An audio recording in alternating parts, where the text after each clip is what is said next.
muito interessante, onde nós vamos falar de compulsões e dependências. Isso é um assunto que interessa para muita gente. Oi, Jennifer, seja bem-vinda, boa noite. Vamos aguardando um pouquinho, o pessoal vai chegando para a gente ter esse bate-papo. Hoje vai ser um pouco mais curto.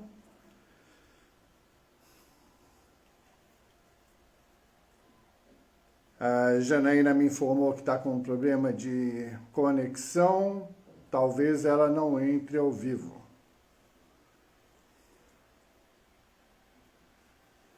E se alguém tiver dúvida, durante a live, por favor, pode digitar aí, mandar no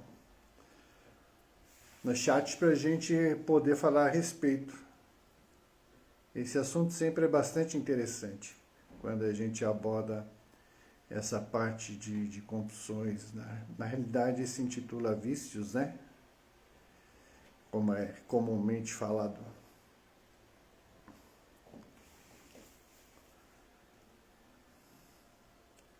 Espera mais um pouquinho e daí nós começamos. Se alguém tiver algum exemplo, fica à vontade. Né?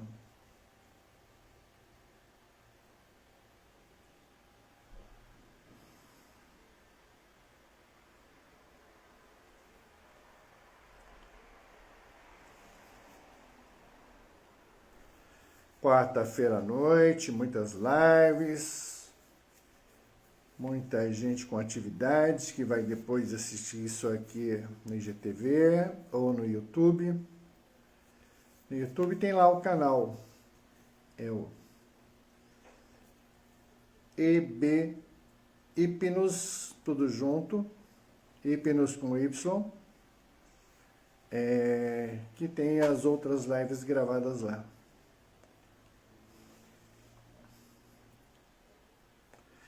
Esperar mais 2 minutinhos e aí já vou iniciar a conversa. Jennifer, tá falando da onde, Jennifer? Qual é a sua cidade?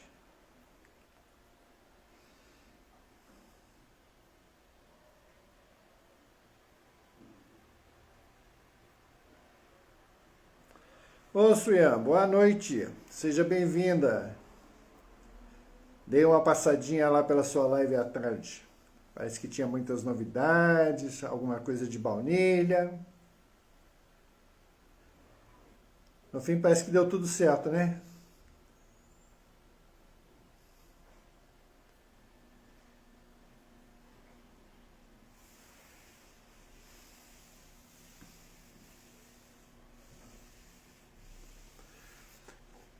Então, como eu estava falando, parece que a Janaína está com problema de conexão, então provavelmente eu vou estar aqui sozinho hoje.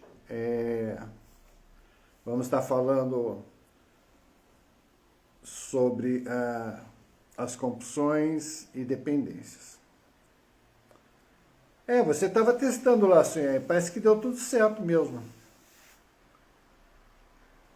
A Isa parece que aprovou, né?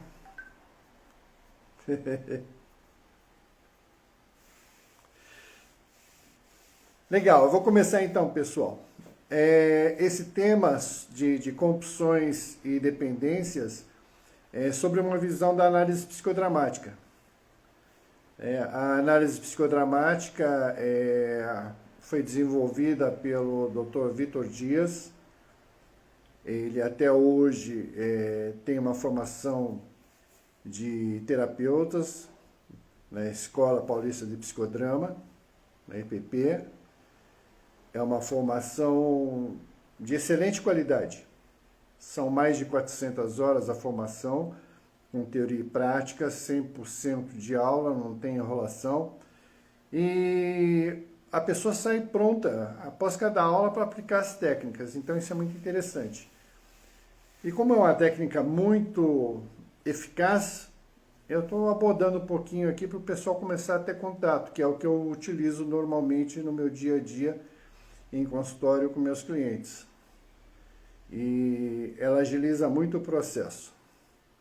Então, entrando no assunto, quando a gente fala a respeito de viciados ou de uma pessoa que tem um comportamento repetitivo e não explicável, na realidade a gente não está falando da psicodinâmica, a gente está falando de um comportamento, né, que é um comportamento repetitivo e muitas vezes sem explicação. Dentro da análise psicodramática, a gente aborda a psicodinâmica. E aí nós dividimos essa parte em três psicodinâmicas. Uma que são as compulsões, outra que são as dependências e outra que é o deslocamento de privação.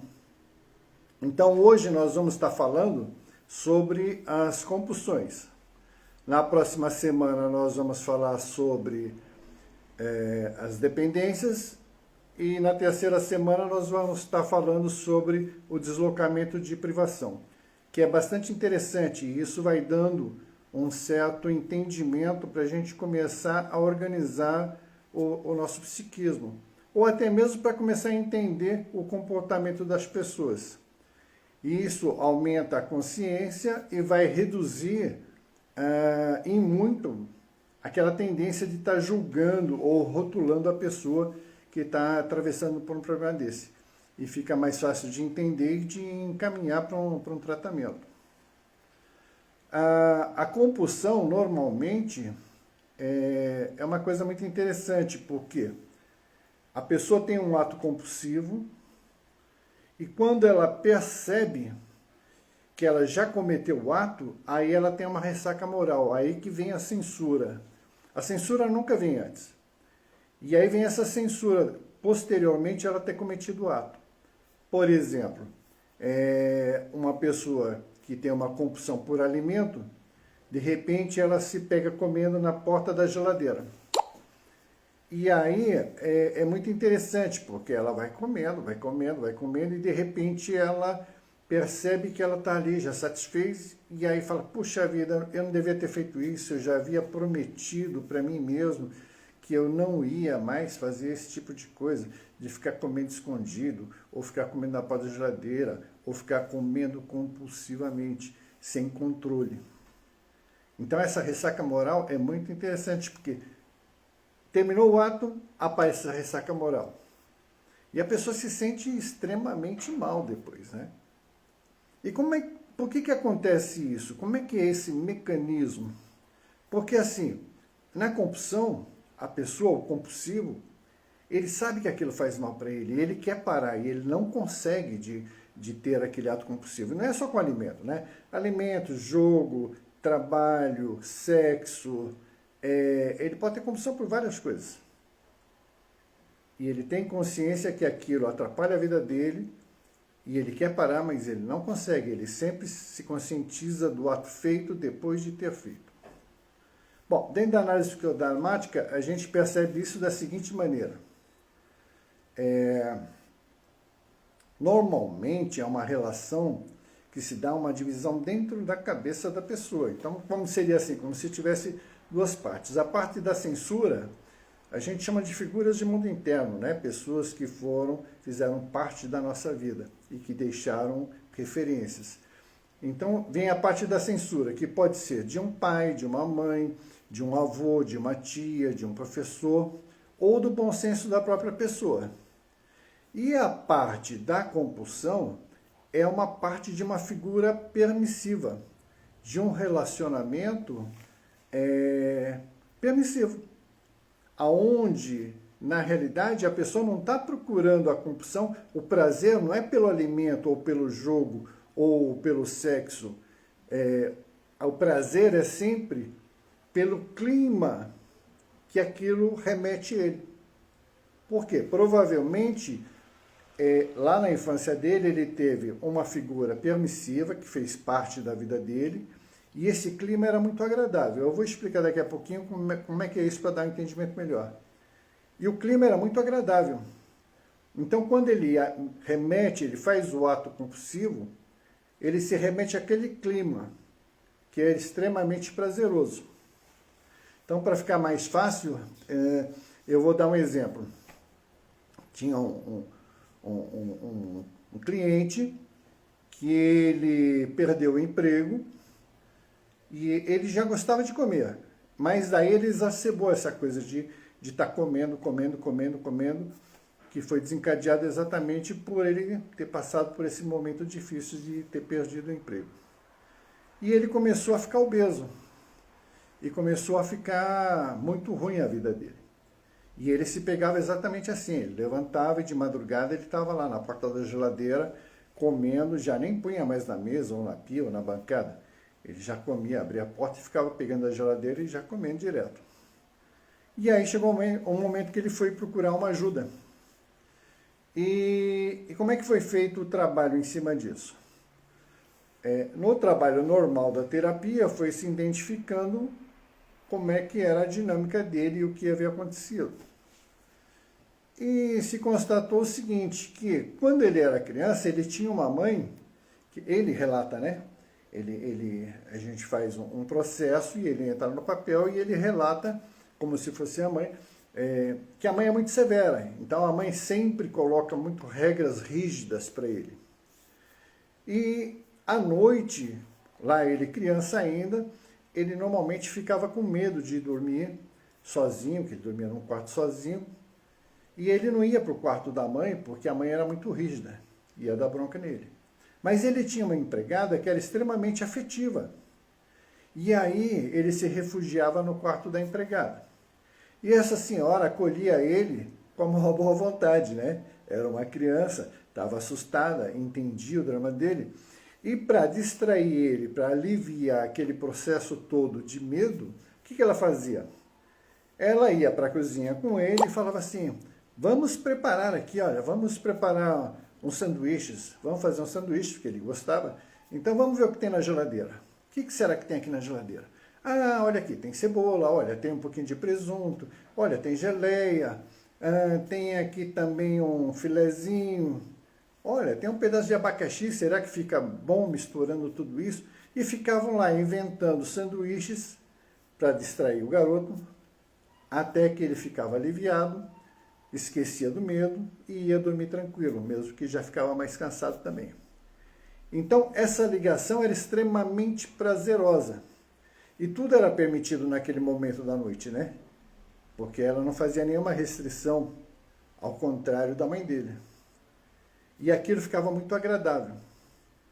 Com o passar dos anos, isso ficou inconsciente para ele, esse processo. E na terapia, quando ele faz, ele lembra da mãe, como é que a mãe era.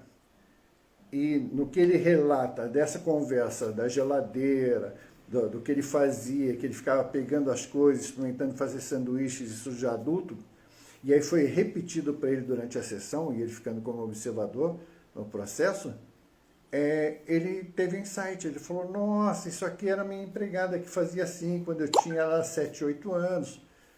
Olha, eu tinha esquecido dessa parte, e aquilo me confortava realmente.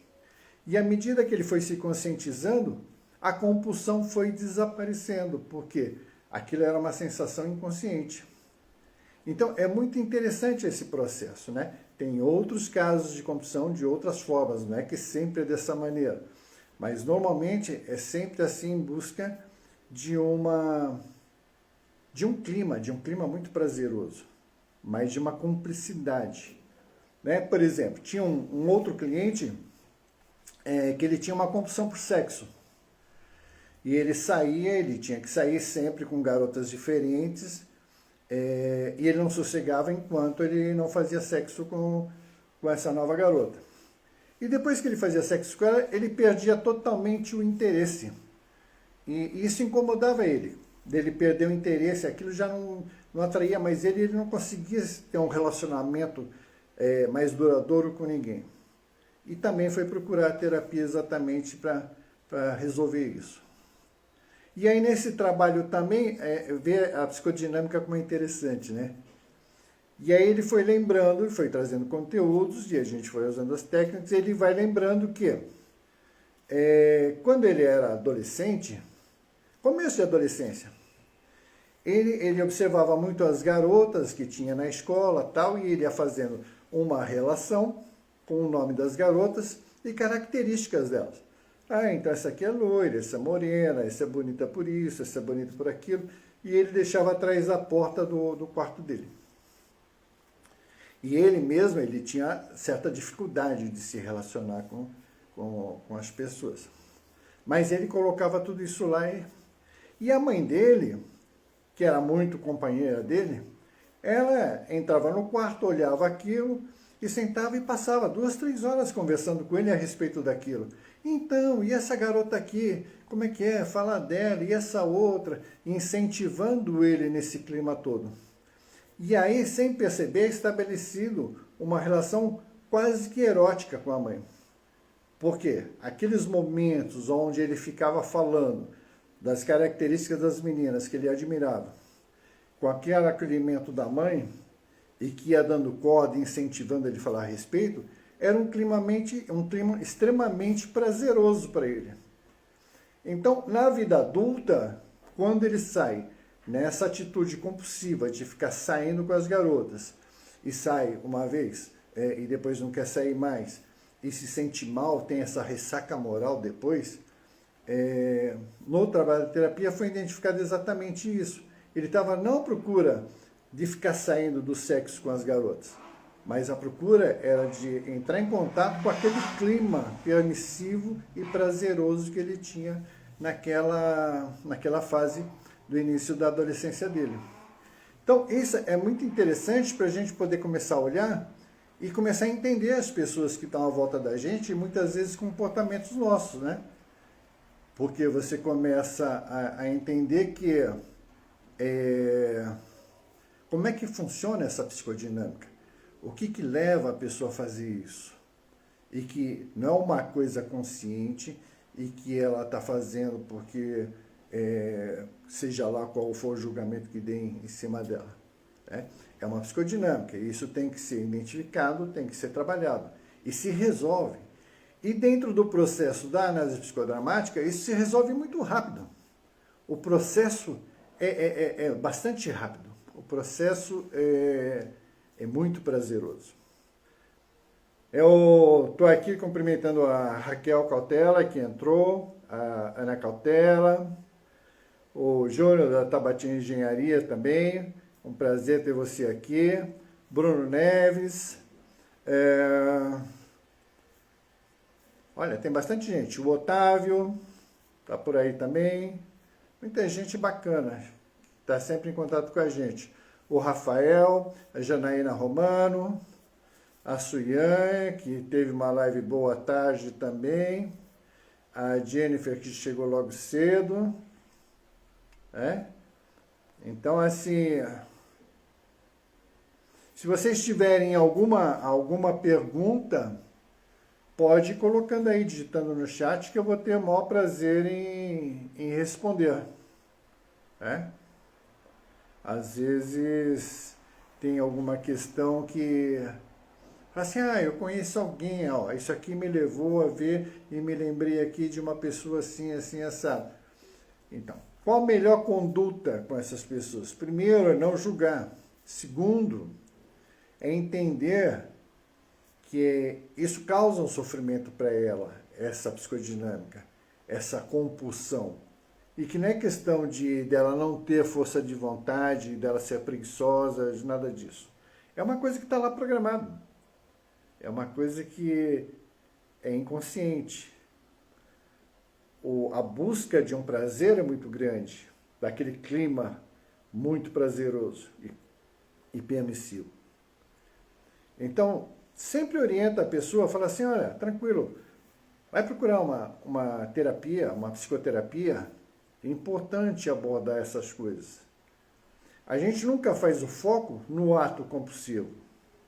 Por exemplo, se eu vou tratar uma pessoa que tem uma compulsão por alimento, eu não vou ficar falando do alimento. Nós vamos falar de outras coisas para chegar na dinâmica, na psicodinâmica. O que desencadeia essa ação? Então, sempre o foco não é no ato, é sempre no processo. A gente vai olhar o que antecede e como é que é normalmente a vida dessa pessoa. E garanto que é muito rápido o processo. Muito rápido mesmo. E a pessoa tem insights assim e fica muito prazeroso para ela depois, porque aquele sofrimento todo, aquela ressaca moral que ela costuma sempre ter, vai desaparecendo. Então, normalmente, né, a gente olha e fala assim, o cara é viciado. Então, não tem viciado, voltando lá para o começo. Nós temos um comportamento, quando se fala viciado, quer dizer que tem um comportamento repetitivo que não é explicável. E aí, então, quando a gente passa e olha a psicodinâmica, a gente vai perceber o quê? A gente vai perceber que pode ser uma compulsão, pode ser uma dependência, que nós vamos falar na semana que vem, e pode ser um deslocamento de privação, que nós falaremos daqui a 2 semanas. O assunto é mais ou menos rápido de ser colocado, de ser falado. O importante aqui não é entrar na parte didática da coisa, não é entrar com muitos detalhes complicados, mas sim levar uma reflexão, de olhar e começar a perceber, começar a entender, por isso aqui que nós falamos, como é que é o processo. E aí a gente vê que é mais simples do que a gente imaginava. E que, volta a falar, não depende da força de vontade da pessoa. Depende da organização das ideias, dos pensamentos, dos sentimentos, das emoções. Aí começa a ficar claro. Sozinho a gente não consegue passar por esse processo, porque o psiquismo da gente é uma coisa bastante interessante. Ele quer proteger a gente, né? Então ele tenta manter o statu quo da coisa, que é exatamente esse jeito aqui, eu já sei como é que é, esse jeito está seguro, então eu não vou mudar, porque isso aqui está seguro. Ele protege a gente da gente enlouquecer até. Agora, quando a gente procura uma ajuda externa, isso é muito importante. Por quê? Porque o questionamento que a outra pessoa, que um terapeuta vai fazendo, são questionamentos onde são lógicos e não dá para a gente mudar, para a gente mascarar. Porque o terapeuta, o psicoterapeuta, normalmente ele tem técnicas para ajudar a gente. Tem ferramentas que a gente não percebe no processo, mas que aceleram e ajudam muito a gente a fazer a ordenação. Né? Muitas vezes ele ouve o que a gente está falando, que está tudo caótico, tudo inelegível, confuso. Ele organiza aquilo sem inferir a opinião dele e devolve para o cliente organizado. E é isso que vai promovendo os insights. Então, a gente fica muito mais produtivo quando a gente faz uma terapia, muito mais organizado. O começo dela é um pouquinho mais difícil, mas depois, à medida que a gente vai organizando determinadas fases, determinados assuntos, determinadas questões que a gente vai resolvendo, eliminando determinados conflitos, isso vai reverberando e repercutindo no resto da vida da gente. Então, tem algumas outras coisas que estão orbitando esses conflitos, que à medida que a gente resolve o conflito, elas desaparecem, já ficam resolvidas por conta também, porque era como se fossem tentáculos daquele conflito. Alguém quer digitar alguma dúvida, fazer algum questionamento, pode ficar à vontade. E se quiser também, pode mandar o questionamento depois no direct, que a gente responde com o maior prazer. Normalmente a Janaína está aqui nas quartas-feiras para fazer esse bate-bola comigo, mas hoje ela teve problemas de conexão e realmente não foi possível ela estar participando ao vivo com a gente. Mas eu sei que ela deve estar lá assistindo de alguma forma. Então, pessoal, eu acho que o que a gente podia falar sobre essa primeira parte, sobre esse primeiro episódio, sem ser muito didático, sem ser muito técnico, é exatamente isso. Então, assim, existe, parece que uma briga interna, né? Uma parte de censura e uma parte do ato compulsivo. A parte da censura. Uma coisa interessante. A censura e o ato compulsivo, eles nunca se encontram. Isso nunca passa pela pessoa ao mesmo tempo. não tem esse embate no pensamento dela. De estar lá uma vozinha dizendo assim, pô, mas você não devia fazer isso. E o outro lado, não, eu vou fazer porque é muito gostoso, tal. Não, não existe. Eles nunca se encontram, é como se fosse o dia e a noite, o sol e a lua. Né? Então, assim, vem o ato compulsivo e depois vem a censura. A censura vem sempre depois do ato compulsivo ter sido realizado. Então, relembrando, o ato compulsivo pode ser em relação a alimentos, a jogos, a sexo, a trabalho e várias outras coisas. A compras, que é uma coisa também muito comum, né? Muito comum de compras. Então tem pessoas que compram e depois falam, nossa, estourei o cartão de novo. Não devia ter feito isso. Olha o quanto que eu gastei, acabei gastando dinheiro de outras coisas, baguncei todo o meu orçamento. E eu tinha prometido que eu não ia mais sair fazendo compras desse jeito. Isso gera um sofrimento realmente muito grande para a pessoa. É sério, gera um sofrimento muito grande. E dentro desse sofrimento, a gente pode fazer o quê? Exatamente, acolher. Falar assim, olha, procura uma psicoterapia. Vai ser importante. Vai te ajudar a resolver essas questões. E aí tem todo esse processo. Vamos lá identificar qual é a figura permissiva, como é que isso se instalou. E à medida que se traz isso à consciência, a coisa praticamente resolve, dissolve, desaparece. Isso realmente, quando a gente chega nesse estágio com o cliente na terapia, é muito prazeroso. De você ver que a pessoa teve um insight e que foi resolutivo e que resolveu a situação. Isso é muito bom. Então, pessoal, eu acho que é isso por hoje. Se alguém tiver alguma questão mais, por favor, pode colocar aí no chat, eu respondo. Ou lá no direct depois, pode questionar. E se quiserem ver essa live e as outras anteriores, tem lá no canal do YouTube, que é EBHypnos, EBHYPNOS, Hipnos. EBHypnos, tudo junto. Estão todas lá e no IG teve também. Tá legal? Então, hoje ela foi mais curta e é importante porque fica uma quantidade suficiente de informação para que dê para a gente elaborar. Senão fica muita informação, muito conteúdo, e aí a gente começa a perder foco das coisas e fica mais difícil. Então, muito obrigado pela participação de vocês. E se tiverem algum outro assunto que achem que é relevante, manda lá para a gente no direct e a gente marca uma oportunidade para falar a respeito. Então, muito obrigado, uma boa noite para vocês e até a próxima quarta-feira, onde nós estaremos falando então das dependências. Muito obrigado.